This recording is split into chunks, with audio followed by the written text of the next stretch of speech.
High friends, আমি Shovan. Welcome to my YouTube channel. এখন আমি দেব অভিনীত তার যে নতুন একটা প্রজেক্ট আসছে টেক্কা, সেই মুভির আজকে পোস্টার রিয়াকশন নিয়ে আমি কিন্তু কথা বলবো। তা শুরুতে বলে রাখি, আজ কিন্তু দেবের 41 বছর বয়স পূর্ণ হলো। হ্যাপি বার্থডে টু ইউ দেব।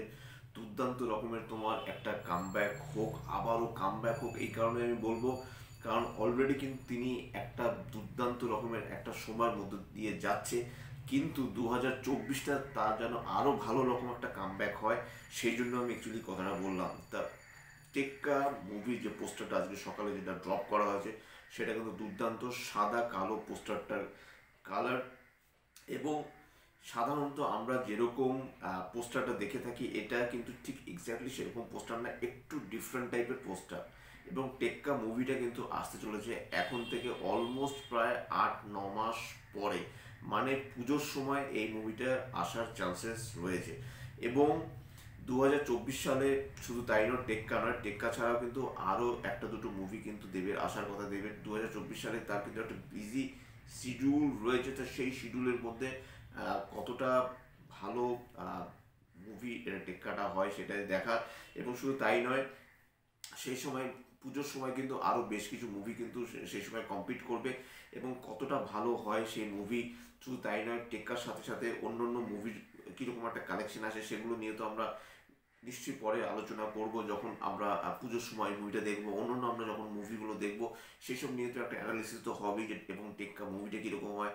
এবং সৃজিত মুখার্জি এই মুভির ডিরেক্টর, তার সাথে কোলাবরেট করে দেব মুভি করছে। এবং দেব এন্টারটেনমেন্ট ভেঞ্চার্সের তাদের যে প্রজেক্ট, আপকামিং প্রজেক্টের মধ্যে কিন্তু টেক্কা এই মুভিটা পড়ছে। এবং লাস্ট কিন্তু জুলফিকার মুভিতে কিন্তু দেব সৃজিত মুখার্জির ডিরেকশনে তিনি অভিনয় করেছিলেন। তো সেকেন্ড টাইম কিন্তু সৃজিত মুখার্জির ডিরেকশনে দেব অভিনয় করতে যাচ্ছেন। জুলফিকারে কিন্তু তিনি যখন একজন বোবা একটা ক্যারেক্টারে অভিনয় করেছিলেন, মাইন্ড ব্লোয়িং, তিনি কিন্তু ফাটিয়ে কিন্তু তিনি জুলফিকারে অ্যাক্টিং করেছিলেন। দেখা যাক এবার কি হয়। তো সব মিলিয়ে কিন্তু দুর্দান্ত একটা মুভি হতে চলেছে, এতটুকু বলাই বাহুল্য। তো এবার আমি যদি পোস্টারটার কথা বলি, টেক্কার পোস্টারটা সাদা কালো একটা পোস্টার।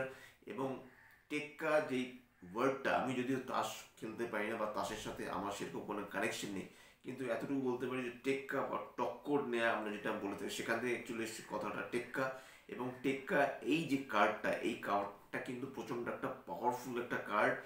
এই কার্ডটার সিগনিফিকেন্স কিন্তু মানে বোঝাই যাচ্ছে যে দেবের যে ক্যারেক্টারটা এখানে দেব যখন প্লে করবে, তখন তার যে ক্যারেক্টারটা, সেই ক্যারেক্টারটা কিন্তু অত্যন্ত পাওয়ারফুল একটা স্ট্রং একটা ক্যারেক্টার হবে। এবং সে প্রোটাগনিস্ট অ্যান্টাগনিস্ট, সেটা নিয়ে তো আমরা পরে বাদ বিচার করবো। শুধু তাই নয়, এই মুভিতে রুক্মিণী মৈত্র এবং স্বস্তিকা মুখার্জিও এই মুভিতে রয়েছেন। মোস্ট প্রবাবলি পরমব্রত মুখার্জিও এই মুভিতে রয়েছেন।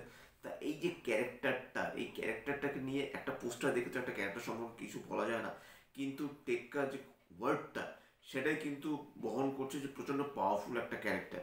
এবং এখানে দুটো ক্যারেক্টারকে এখানে দেখা যাচ্ছে। একটা ক্যারেক্টার একটা লোক, সেই লোকটার হাতে বন্দুক, ডান হাতে বন্দুক, বাঁ হাতে সে একটা মোস্ট প্রবাবলি একটা বাচ্চা, একটা মেয়েকে সে ধরে আছে। এবং সেটা কি কোনো কিডন্যাপের কোনো ব্যাপার, বা সেই মেয়েকে সে কি সবসময় অ্যাজ এ বডিগার্ড হিসেবে প্রোটেক্ট করলে তো কখনো সেটা মাথায় বন্দুক ঠেকাবে না, মাথা ঠিক না, এরকম তাক করার ব্যাপারটা আসবে না।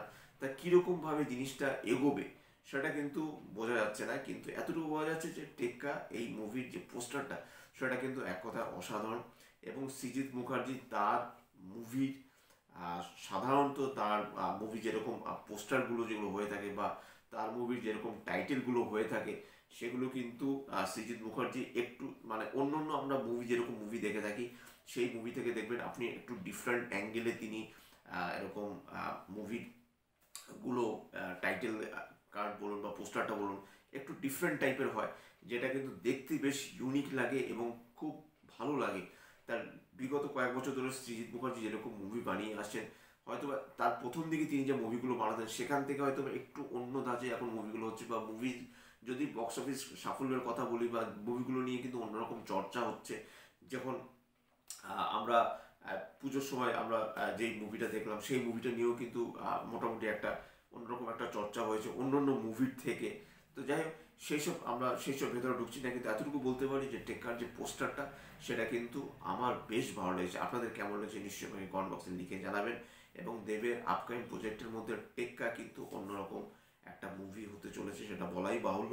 এছাড়াও কিন্তু দেবের আরও বেশ কিছু মুভি আসছে, এবং দেবের সাথে সৃজিতের এই সেকেন্ড যে কোলাবোরেশন যেটা হতে চলেছে সেটা আশা করি বেশ বেশ ভালো হবে। এবং সব মিলিয়ে কিন্তু আমার কিন্তু টেক্কার এই পোস্টারটা ভালো লেগেছে। এবং টেক্কার পোস্টারটা দেখুন, একেই বলে কিন্তু প্রমোশন। সে তার বার্থডে দিনে কিন্তু শুধু টেক্কার জাস্ট একটা পোস্টার লঞ্চ করলো। সিনেমার শুটিং হতে হতে কিন্তু এখনো কিন্তু প্রায় মাসখানেকের মতো বাকি। মোস্ট প্রবলি ধরা হচ্ছে যে জানুয়ারিতে এই মুভির শুটিংটা শুরু হবে। মোটামুটি 7-8 মাসের মধ্যে মোটামুটি ছবির শুটিং থেকে শুরু করে পোস্টারে অন্যান্য যা কাজগুলো রয়েছে, প্রি প্রোডাকশন কাজ থেকে শুরু করে অন্যান্য ডিটেলিংয়ের পুরো যে একটা সিনেমার যা যা কাজ থেকে থাকে সেগুলো কিন্তু তারা কিন্তু পুরোপুরিভাবে ফিল আপ করবে। তো সব মিলিয়ে কিন্তু দেখা যাক টেক্কাটা কেমন হয়, টেক্কাটা কতটা জমে ওঠে, এবং টেক্কা কে বাজিমাত করতে পারে। সেই জন্য আমাদের আর মাত্র কয়েকটা মাস ওয়েট করতে হবে। সব মিলিয়ে কিন্তু আবার বলছি, টেক্কা কিন্তু ফাটিয়ে কিন্তু একটা দুর্দান্ত একটা সিনেমা হবে, এবং লোকজন কিন্তু হই হই করে দেখবে, যেরকম সবাই প্রধান মুভিটা এখন হই হই করে দেখছে। এবং এতটুকু আমি বলতে পারি যে এই মুভিটা, টেক্কা মুভিটা কিন্তু সবাইকে টক্কর দেবে 2024-এর পুজোর সময়। এতটুকু আমি এখনই আপনাদের বলে দিলাম। তো এটাই ছিল টেক্কা মুভির পোস্টার রিয়াকশন। যদি আপনাদের চ্যানেলটা ভালো লেগে থাকে, লাইক, শেয়ার, কমেন্ট এবং সাবস্ক্রাইব করতে ভুলবেন না আমার চ্যানেলকে। ইউটিউব লিঙ্ক, ফেসবুক লিঙ্ক এবং ইনস্টাগ্রাম লিঙ্ক আমার ডিসক্রিপশন বক্সে দিয়ে দেওয়া রয়েছে, সেখান থেকেও আপনারা আমাকে কানেক্ট করতে পারেন। Till then, tata.